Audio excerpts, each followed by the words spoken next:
What's going on, guys? It's Brandon back here again today for another BFR. Today we have Game 17 against the Columbus Blue Jackets.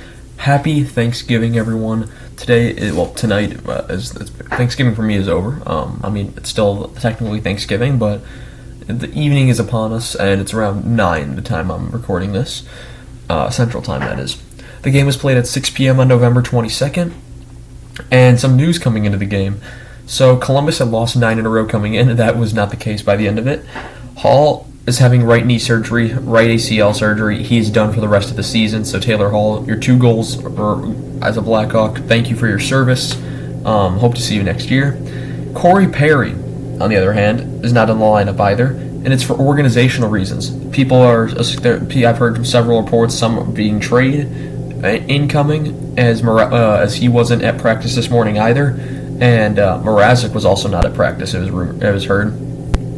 So that could be an interesting thing right there. As well as the fact that I've also heard that Perry is not happy with being in Chicago, but I find that less believable because he did sign the contract to play here, and he's had a good start to his season for a 38-year-old. But yeah, so Hawks lose 7-3 to Columbus. The record, they go to 5-12. Shots 36-26 Chicago, surprisingly.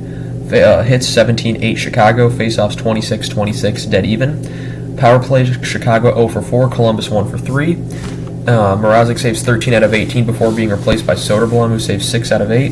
And then, I didn't even write it down, but Merzlikins, let me write it in. Merzlikins. He lets in 3, so that would be 33 out of 36 saved.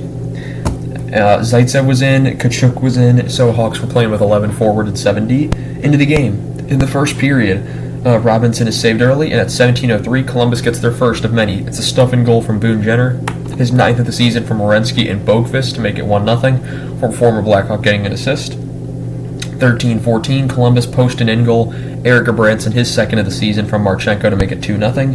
Tkachuk has a shorthanded break that's saved as at 12:39. It's a Chicago penalty to Radish for hooking, which would be killed.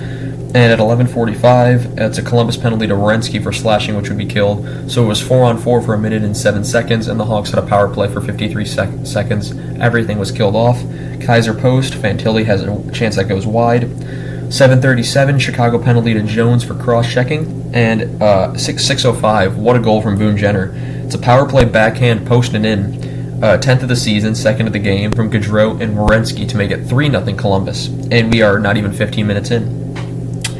4:19, it's a Chicago snipe goal, and it's Connor Bedard with his 10th of the season from Kurashev and Phillips to make it 3-1. Bedard and Kurashev have been the lights at the end of the tunnel, so good on them for keeping up their points. Provorov is saved, Chinikov is wide, and Kurashev missed a chance. We go to the second period where it starts a little scrummy at the start, and the Hawks actually pressure. They're the ones that are getting the chances early. 12:28, that momentum runs dry. It's a Columbus deflection goal from Cole Sillinger, his 1st of the season, from Werenski and Chinikov to make it 4-1. Line is saved. Marchenko has a chance that goes wide, but at 7:44, it's a Columbus open net rebound goal on a one-timer, and it's Dmitry Voronkov, I think that's how you say it, his 3rd of the season from Sillinger and Werenski to make it 5-1. Columbus was just humming. They kept throwing stuff in. And then Soderblom goes in after that goal. 6:07, Columbus penalty to Olivier for interference, which would be killed. 3:32, Columbus open net one-timer redirection goal. Kirill Marchenko, 5th of the season from Boqvist once again, and Provorov to make it 6-1. Columbus was running rings. Boqvist hits the post. 1:20, Columbus gets another one. It's a one-timer for goal from Patrick Laine, 3rd of the season from Fantilli to make it 7-1, and it's not even the end of the second yet.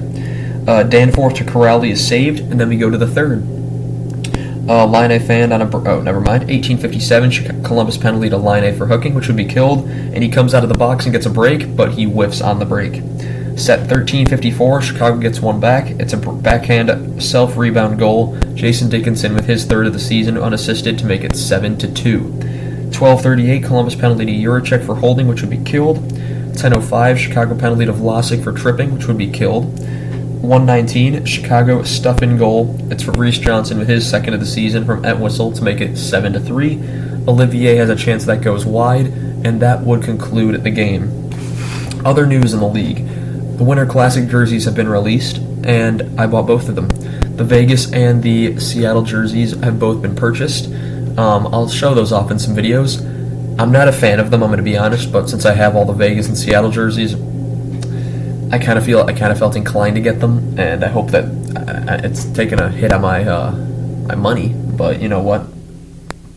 It's fine. It's okay. We'll accept it. Divisions. Anaheim is the most on and off team in the league. It seems like they're either winning a bunch in a row or losing a bunch in a row. Philly's one of the hottest teams in the league right now. Of course, Boston and Vegas are just winning. Dallas is doing well. Rangers as well. Washington is a surprise. That's been really good to start. New Jersey is now at 500, and they're 7th in their division. Ottawa is winning games now, it seems like, but still are last in their division, which is strange. Minnesota's not doing well. And then Calgary and Edmonton. Edmonton had the coaching change, and they're still doing whatever they're doing. Vancouver, bit of a slump they're in, but you know what? They've had a great start to make up for it, so that's perfectly all right. The next game is Game 18 against the St. Louis Blues at home. It'll be at 1 o'clock tomorrow. However, I will be working, so I will not be able to watch. And with friends home from college over this Thanksgiving break, I'm not going to be spending as much time recording. So if the Power Rankings is able to go out, that's the goal. I want to get a Power Rankings done at least by... It's not going to probably be this weekend because there's the game tomorrow. There's a video that needs to be made. Saturday I'm working all day. Sunday I'm working most of the day. And yeah, so we'll see how many videos I can get out there. But I want to thank you guys so much for watching this video. Tell me down below what you thought down in the comments. Tell me down below what you're thinking about the Vegas and Seattle Winter Classic jerseys. But yeah, that's going to be all I have for you guys in this one. Thank you guys so much for watching, and happy Thanksgiving. Have a good night.